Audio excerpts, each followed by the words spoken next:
Magtimpla tayo ng kape.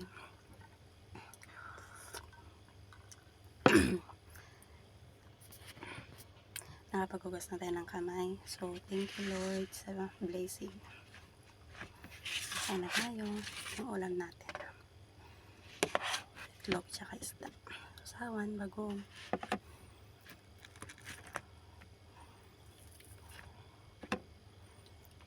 Tara kain.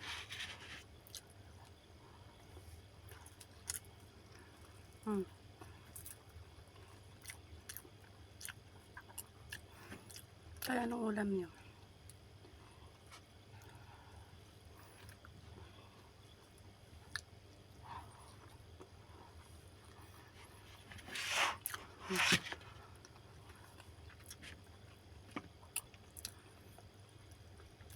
Look.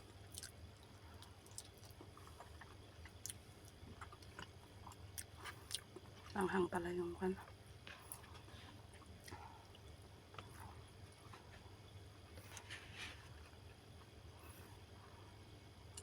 Tinik.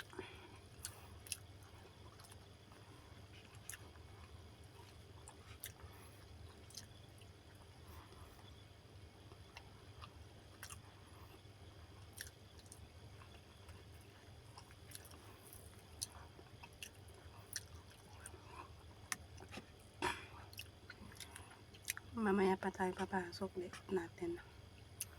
Panggabi tayo. Wala. Kain mo tayo bago tayo matulog. Para pagising natin, may nakas tayo no. Kasi nga Ramadan. Ramadan kaya man. Panggabi tayo. Katapos ng Ramadan, morning ulit. Balik ulit tayo sa oras natin.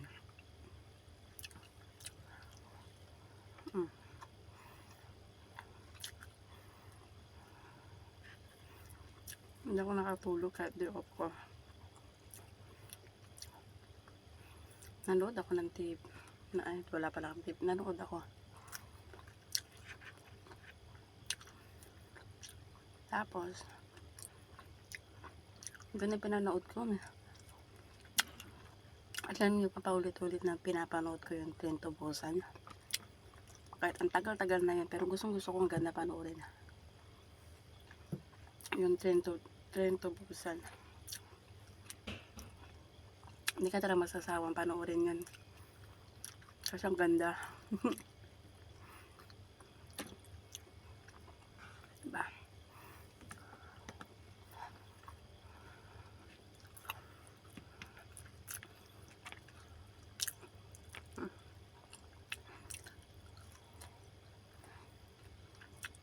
Ano na ito frozen siya. Naging yellow na. Ni-microwave ko lang tapos pinirito ko.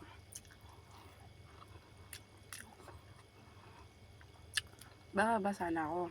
Bibili sana ako ng kangkong. Nilagang kangkong sana. Kasi sabi ng kasama ko, umuulan daw sa baba. Tinabad na ako bumaba. Sabi ko, ito na lang.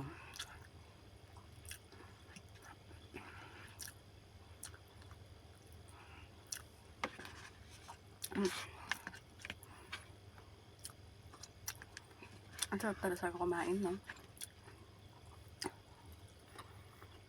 Mag-isa ako nabibreakfast kasi yung kasama ko. Dalawa kami dito sa maliit na kubo-kubo. Maliit na partition. Tignan nyo. Pintuan. Yan talaga. Hindi lahat ng sa abroad maganda ang buhay. Tiis lang para sa pamilya. Siyempre kahit namimiss na natin sila, tiis lang. Para makapag-aral sila, maabot din yung mga pangarap nila.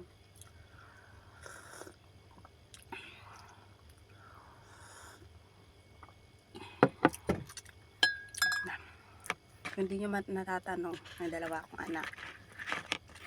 Mga dalaga na sila. 18 at saka 15 years old na sila. Diba? Sarap kumain. Lalo na kapag may kasama ka siguro. Prito.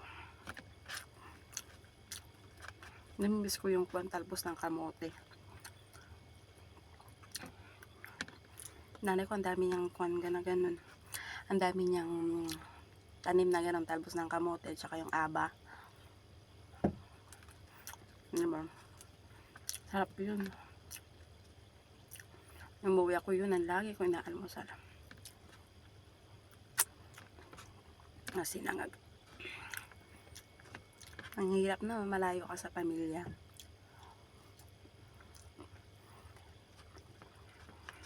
Namimiss ko na kasi sila yun. Sobra. Pero, syempre, tulad na sinabi ko, tiis lang. Diba?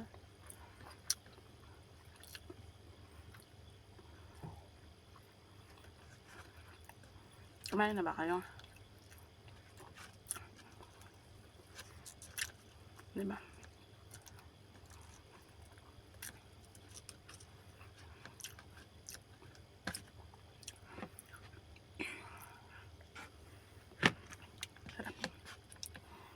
Sarap. So, konti lang kasi yung kanin ko. Nagluto pa ako. So, tapos na. Bakaw to, yung lamig na kanin. Tapos sinangag ko lang siya. Tapos nilagyan ko na maraming ang tawag to? Bawang.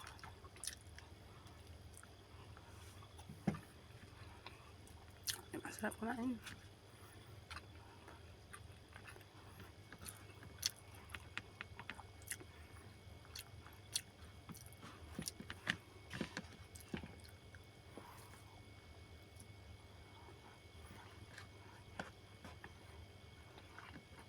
Konti-konti lang kinakain ko kasi nga sabi ng doktor ko, kasi nga may thyroid ako, sabi niya masyado na daw akong mataba, kaya dapat mo exercise daw. Kaya makita nyo ganito lang ako kumain, pero busog na ako.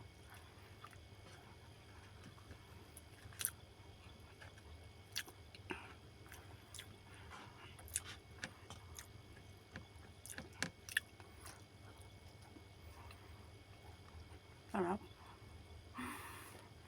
Sarap talaga.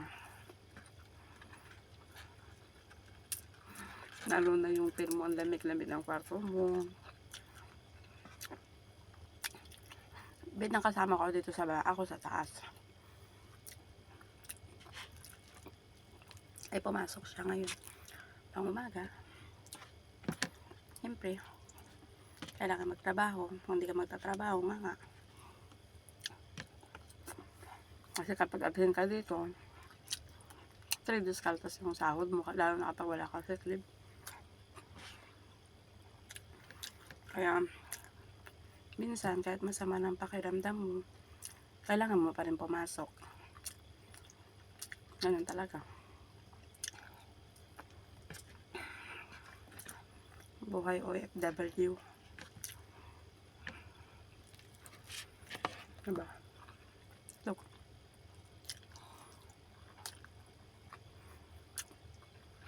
Nabusog na ako. Ang chicken skin yan.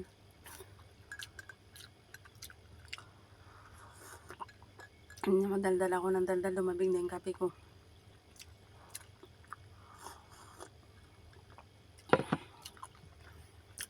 Pag ganito, ang sarap kumain, tapos may kape ka, tapos lalo na kapag may kadaldalan ka, di ba? May kadaldalan ka bang kumakain, kwentuhan ba? Ganun talaga.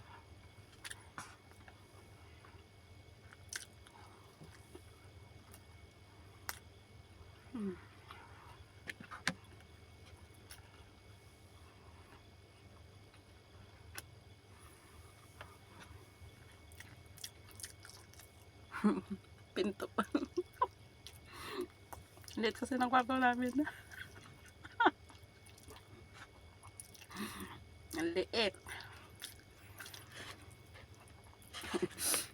Ang liit talaga.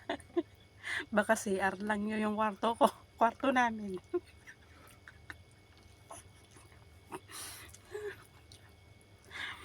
Baka CR lang ng bahay yung kwarto namin dito. Pero mahal pa rin ng upa. Mahal kasi ng upa. Kaya tiis-tiis. Kailangan mo magtiis.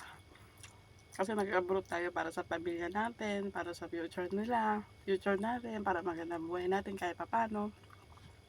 Siyempre, alam naman papunta mo dito yung pakakuan ka naman. Papiling-piling may amat ka. O, diba? Alam mo, pag nag-umpisa ako tumawa, dire-diretso ako tumatawa minsan. Kaya ko,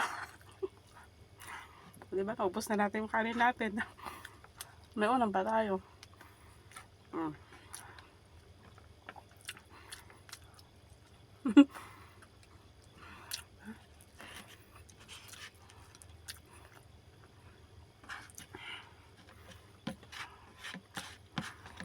Thanks God. Ayan, ubos yung kanin. Tapos kumain, diba? Tapi, pag nagkakape ako, naalala ko yung tatay ko. Kasi yung tatay ko magkape.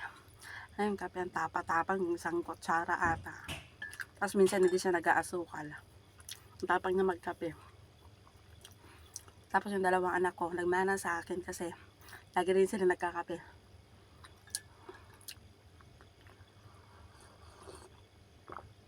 Parang tubig na lang. Lumamig. Kasi nga sa water dispenser ko kinuha. Sa may water dispenser. Hindi ako nagpainit. Although mainit din naman yun. Pero hindi gaano ba. Tapos daldal pa ako ng daldal. Diba? Sawa kayo talaga sa pagmumukha ko. Pagtsagaan nyo muna panoorin kasi nga naboboring ako eh.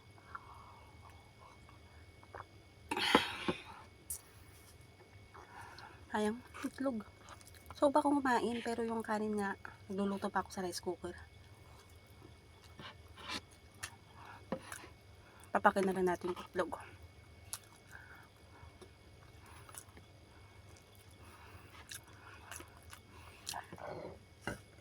Thanks God. Excuse me. Thanks God. Diba nabusog? Sarap kumain, diba? Kasi nga nakikinig kayo. Kaya sarap din magkwento.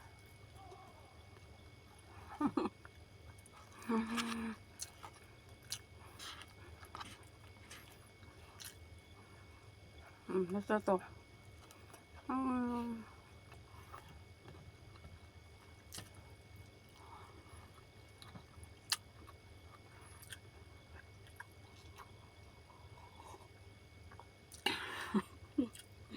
Pag naubos ko to, magtitimpla ako ulit.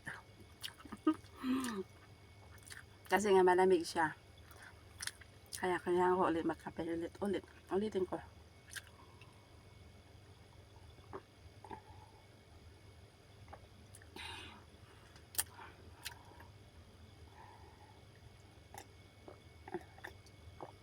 Alam niyo ba? Umaga nagkakape ako. Tapos sa mga tanghali, pag kumakain ako ng kanin, pag kumakain talaga ako ng lunch, nagkakape rin ako. Pagkatapos sa gabi din, nagkakape rin ako. Lalo na panggabi ako, palagi ako nagkakape. Pero ako na, minsan din rin ako nag-asukal. Minsan lang. Kasi minsan nauubos sa kami ng asukal. Minsan may 3 in 1. Kaya yung pinagkape ko. Pero matabang pa rin. Kasi nga, ang dami kong nilagay na tubig.